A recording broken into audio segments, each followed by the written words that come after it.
আনন্দগুণ চ্যানেলের পক্ষ থেকে সবাইকে জানাই স্বাগতম। বাংলাদেশ প্রকৌশল বিশ্ববিদ্যালয়ের 2024-25 শিক্ষাবর্ষের ভর্তি পরীক্ষার সার্কুলার প্রকাশিত হয়েছে। এই সার্কুলারে কিছু গুরুত্বপূর্ণ দিক নিয়ে আজকে আলোচনা করব এবং পরীক্ষার আপডেট নিয়ে আলোচনা করব। তো ভিডিওর প্রথম থেকে শেষ পর্যন্ত দেখো, আনন্দগুণ চ্যানেলের সঙ্গেই থাকো এবং পরবর্তী আপডেট পাওয়ার জন্য আমার চ্যানেলকে সাবস্ক্রাইব করে দিও। তো সার্কুলার যদি প্রথমে আমরা লক্ষ্য করি যে এখানে সিজিপিএ বা জিপিএ নিয়ে কথা বলা হয়েছে, অর্থাৎ জিপিএ 5 পাইতে হবে। এই জিপিএ 5 পাইতে হবে কোন কোন সাবজেক্টে? উচ্চতর গণিত, পদার্থবিজ্ঞান ও রসায়ন। এটা হলো তোমাদের যে রেজাল্ট দিয়েছে সেই রেজাল্ট অনুসারে, অর্থাৎ উচ্চ মাধ্যমিক ভর্তি পরীক্ষার রেজাল্ট অনুসারে ন্যূনতম জিপিএ 5 পাইতেই হবে, না পাইলে তুমি পরীক্ষার ফর্ম তুলতে পারবে না।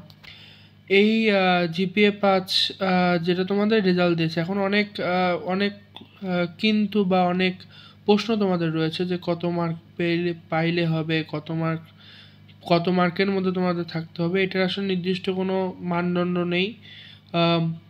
বিশ্ববিদ্যালয় অথরিটি যারা এই ভর্তি কমিটির সাথে আছে তারাই সিদ্ধান্ত নেবে যে তারা কিভাবে এটা সিলেক্ট করবে।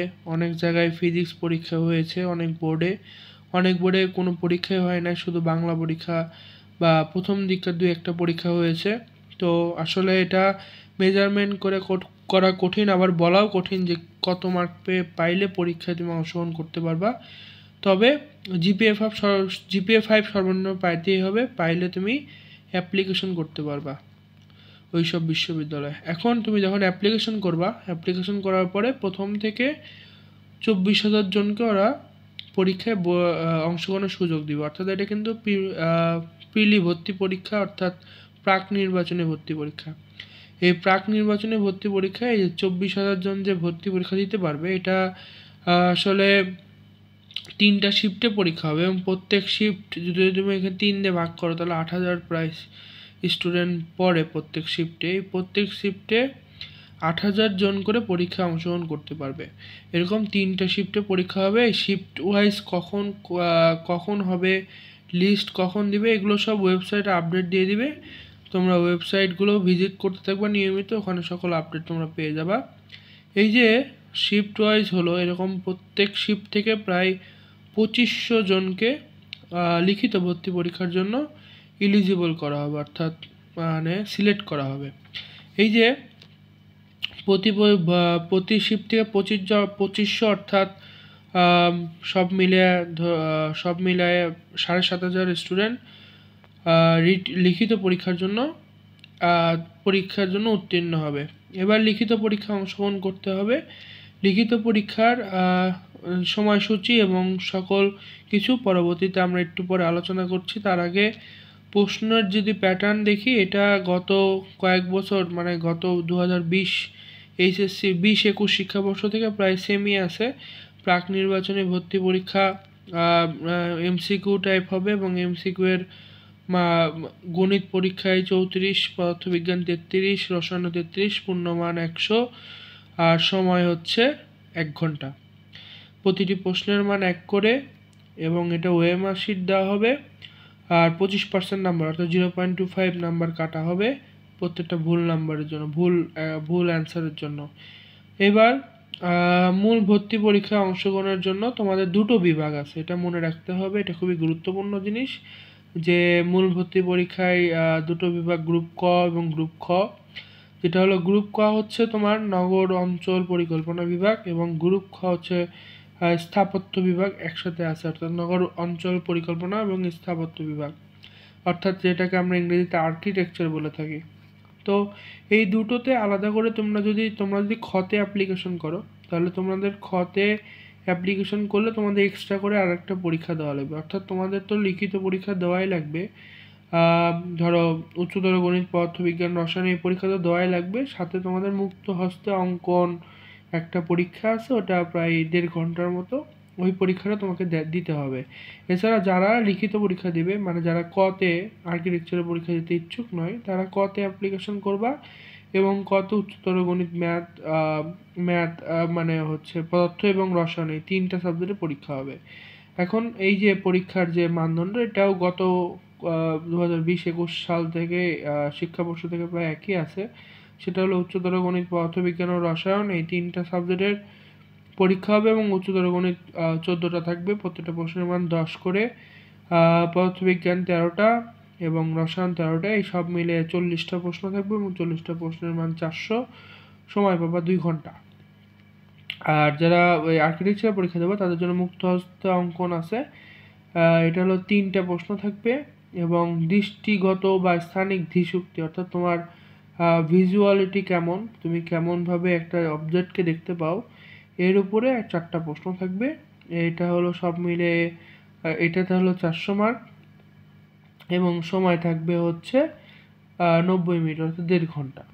এখন আসো, তারপরে তোমার হচ্ছে বিশেষ দ্রষ্টব্য, এখানে কিছু নিয়ম কানুন লেখা আছে, তুমি জাস্ট একটু পড়ে নিও যে তুমি যদি আর্কিটেকচার পরীক্ষা দিতে যাও বা তুমি যে পরীক্ষায় দিতে চাও না কেন সেই পরীক্ষায় কিভাবে তুমি যাবা বা কি নিয়ে দিতে পারবা। এরপর আসো, মূল ভর্তি পরীক্ষায় পালনীয় বিষয়সমূহ 30 মিনিট আগে প্রবেশ করতে হবে। আর পানির পট নিলে তুমি হলো প্লাস্টিকের পানির পট নিতে হবে, যাতে এপার থেকে ওপার দেখা যায়, এই টাইপের জিনিস নেওয়া যাবে। কোনো অশুদ্ধ উপায় অবলম্বন করা উচিত হবে না। এবার আসো আসন সংখ্যা, সর্বমোট আসন 1305টি। এটা খুবই ইম্পর্টেন্ট, আগে অনেক কম ছিল। এর আগে স্টুডেন্ট যারা সিলেক্ট করতো, 6000 স্টুডেন্টকে সিলেক্ট করা হতো। 2020-21 থেকে প্রায় পরপর 3টা ভর্তি পরীক্ষা হয়েছে। 3টে ভর্তি পরীক্ষায় মোটামুটি 6000 জনকে সিলেক্ট করা হয়েছে। শিফট 2020-21-এ 4টা ছিল, পরবর্তীতে 2টা করা হয়েছে। এখানে 3000, 6000 জনকে সিলেক্ট করা হতো, কিন্তু এবছর একটু বাড়িয়ে 3 শিফটে করা এবং 2500 স্টুডেন্ট করে সিলেক্ট করে সব মিলিয়ে 7500, এটা তো বাড়ানো হয়েছে। এবং সিট গত 2 বছর থেকে এরকম সিট বাড়ানোই আছে। এখানে নতুন একটা সাবজেক্ট অ্যাড হয়েছে, সবগুলোই জানো, নতুন একটা সাবজেক্ট অ্যাড হয়েছে, সেটা হচ্ছে সিরামিক ইঞ্জিনিয়ারিং। সেটা গত বছর থেকে চালু হয়েছে। এই যে ন্যানো ম্যাটেরিয়ালস অ্যান্ড সিরামিক কৌশল বিভাগ, এটা রুয়েটে একটা ডিপার্টমেন্ট আছে, গ্লাস অ্যান্ড সিরামিক ইঞ্জিনিয়ারিং, মোটামুটি এরকমই, একটু চেঞ্জ আছে, ন্যানো ম্যাটেরিয়ালস দিয়ে একটু ভিন্নতা আনা হয়েছে আর কি। এই সব মিলে 1305টি আসন আছে তোমাদের জন্য, এবং যারা ক্ষুদ্র নিগোষ্ঠী আছে তাদের জন্য 4টি আসন সংরক্ষিত থাকবে। এটা গতানুগতিক 1305-এর বাইরে, অর্থাৎ তাদেরকে অতিরিক্ত হিসাবে 4টি আসন তাদের জন্য সংরক্ষিত আছে। এরপরে ন্যূনতম যোগ্যতা, তোমাদের হচ্ছে মানে এখানে তোমার উপরোক্ত সকল যারা সংরক্ষিত আসন আছে তারা সহজে তারা ন্যূনতম যোগ্যতা, এটা নিয়ে আমরা পূর্বে আলোচনা করেছি। এগুলো যারা বিদেশি স্টুডেন্ট আছে তাদের জন্য আসলে এই যোগ্যতাগুলো থাকা লাগবে। আর মোটামুটি এখানে অনেকগুলো নিয়ম আছে যে তোমরা কিভাবে অ্যাপ্লিকেশন করবা, কিভাবে তোমাদের টাকা জমা দিবা, এই বিষয়ে বিস্তারিত আলোচনা আছে। তো এটা হলো গুরুত্বপূর্ণ জায়গা যেখানে হলো তোমাদের টাকার বিষয়টা উল্লেখ আছে। যারা প্রাথমিক আবেদন করবা তাদের জন্য 500 টাকা দিতে হবে, এবং যারা প্রাক নির্বাচনী পরীক্ষায় অংশগ্রহণ করতে নির্বাচিত হবা তাদের জন্য 800 টাকা দিতে হবে।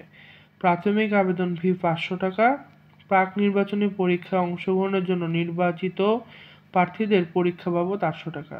এই যে 500 টাকা দিয়ে তুমি যে ফর্ম ফিল আপ করবা, এটা কিন্তু পরবর্তীতে আবেদনকারী প্রাক নির্বাচনী পরীক্ষায় অংশগ্রহণের জন্য নির্বাচিত হবে তাদের ক গ্রুপের জন্য 800 টাকা, এবং খ গ্রুপের জন্য, অর্থাৎ যেটা তোমার হচ্ছে স্থাপত্য বিভাগ, এই যে 1000 টাকা তোমরা দিবা, দিয়ে অ্যাডমিট কার্ড ডাউনলোড করতে হবে। এবং এটা কিন্তু ফেরতযোগ্য নয়, এটা মাথায় রাখবা, এটা ফেরতযোগ্য নয়। তো বুঝে শুনেই ফর্ম তৈলো। এরপরে আমাদের বাদবাকি অ্যাডমিট কার্ড তোমরা কিভাবে পাবা না পাবা এই বিস্তারিত আলোচনা আছে। এবার আসলে ডেট নিয়ে আলোচনা করি। ডেট হচ্ছে তোমার অনলাইনে আবেদন পূরণ বা জমা শুরু হবে 30 নভেম্বর থেকে, এবং পূরণ জমা শেষ হবে 14ই ডিসেম্বর পর্যন্ত। 14ই ডিসেম্বর 14 ডিসেম্বরের পর আর তুমি ফর্ম ফিল আপ করতে পারবে না বিকাল 3টা পর্যন্ত। এরপরে আবেদন ফি জমা দেওয়ার জন্য তুমি এক্সট্রা একদিন সময় পাবা, সেটা হচ্ছে 15 ডিসেম্বর বিকাল 3টা পর্যন্ত। এরপরে তুমি আবেদন ফি জমা দিতে পারবে না, আবেদন ফি জমা না দিলে তোমার ওটা বাতিল হয়ে যাবে, তোমার ফর্মটা বাতিল হয়ে যাবে। এরপর হচ্ছে প্রাক নির্বাচনী পরীক্ষা অংশগ্রহণের জন্য যোগ্য প্রার্থীদের তালিকা প্রকাশ করবে 26 ডিসেম্বরের মধ্যেই তালিকা প্রকাশ হয়ে যাবে, যদিও এটা 26 ডিসেম্বর, এটা অনেক আগেই প্রকাশিত হয়ে যেতে পারে। এরপর প্রাক নির্বাচনী পরীক্ষা 23 জানুয়ারি এবং মূল ভর্তি পরীক্ষা অর্থাৎ তোমার লিখিত ভর্তি পরীক্ষা 13ই ফেব্রুয়ারি। এর মধ্যে 4 ফেব্রুয়ারিতে হচ্ছে মূল ভর্তি পরীক্ষা অংশগ্রহণের জন্য যোগ্য প্রার্থী অর্থাৎ লিখিত ভর্তি পরীক্ষার জন্য যারা সিলেক্টেড হবে তাদের তালিকা প্রকাশ করবে 4 ফেব্রুয়ারি তারিখ 2025 সালে। এরপরে মূল ভর্তি পরীক্ষায় তোমরা হচ্ছে 23 ফেব্রুয়ারি দিতে পারবা। 23 ফেব্রুয়ারি সকাল 10টা থেকে 12টা লিখিত ভর্তি পরীক্ষা অনুষ্ঠিত হবে এবং যারা মুক্ত হস্তাঙ্কন করবে অর্থাৎ আর্কিটেকচারের জন্য অ্যাপ্লিকেশন করবে তাদের জন্য এক্সট্রা যে পরীক্ষাটা ওটা 2টা থেকে 3:30টার মধ্যে দিতে হবে। আচ্ছা, এবার যারা হচ্ছে রেজাল্ট হচ্ছে 8 মার্চ, এটা সম্ভাব্য ডেট দেওয়া আছে, তবে এর অনেক আগেই প্রকাশিত হয়ে যেতে পারে। ঠিক তেমনি ওই যে আমরা যেটা দেখলাম মূল ভর্তি পরীক্ষা অংশগ্রহণের তালিকা, এটা 4 ফেব্রুয়ারিতে দিবে এর কোনো মানে নেই, এর অনেক আগেই দিয়ে দিতে পারে। খুব জোর হলে 7 দিনের মধ্যে দিয়ে দেয়। এটা সর্বোচ্চ মানে সম্ভাব্য ডেট বলতে এর বাইরে যাবে না, এটা বোঝানো হয়েছে। এরপর তোমাদের কিছু নির্দেশনা আছে যে তোমরা কি কি নির্দেশনা মেনে চলবে। বাসা থেকে বেরোনোর আগে এই নির্দেশনাগুলো খুব সুন্দরভাবে পড়ে নিবা যাতে করে তোমাদের আর কোনো রকমের কনফিউশন না থাকে। সার্কুলার নিয়ে এই বিষয়ে আমার বিস্তারিত বলার ছিল। আর এখানে একটা লিস্ট আছে, এটা হলো তোমার হচ্ছে ক্যালকুলেটরের লিস্ট। তোমাদের এই লিস্ট অনুসারে তোমরা ক্যালকুলেটর মিলিয়ে নিও যে তোমাদের এই লিস্টের ক্যালকুলেটর আছে কিনা। যদি এই লিস্টের ক্যালকুলেটর না থাকে তাহলে তোমাদেরকে ভিতরে প্রবেশ করতে দেওয়া হবে না বা ব্যবহারই করতে দেওয়া হবে না। আর এখানে আছে হচ্ছে বিদেশি যারা স্টুডেন্ট আছে তাদের জন্য এখানে কিছু নির্দেশনা আছে। সেই নির্দেশনাগুলো যারা বিদেশ থেকে অ্যাপ্লিকেশন করতেছে তাদের জন্য, আমরা যারা বাংলাদেশি তাদের জন্য নয়। এরপরে বাদ বাকি তো আমরা এইসব বিষয় নিয়ে কথা বলে ফেলেছি। তো আজকের এই ভিডিও এই পর্যন্তই। পরবর্তী যে কোনো আপডেট পাওয়ার জন্য আমার এই চ্যানেলকে সাবস্ক্রাইব করে দিও এবং আনন্দবন্ধু চ্যানেলের সঙ্গেই থেকো। তোমাদের পরীক্ষা ভালো হোক, প্রিপারেশন খুব সুন্দরভাবে নাও। আশা করি পরীক্ষা ভালো হবে এবং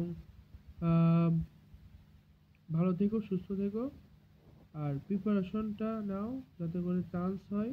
আমি তোমাদের সাথেই আছি, পাশে আছি। যে কোনো রকমের সমস্যা, যে কোনো ধরনের কনফিউশন যদি তোমাদের সৃষ্টি হয় আমাকে মেসেজ করতে পারো এবং ভিডিওর কমেন্ট বক্সে কমেন্ট করতে পারো। আমি আমার জায়গা থেকে যতটুকু সম্ভব হেল্প করার চেষ্টা করব।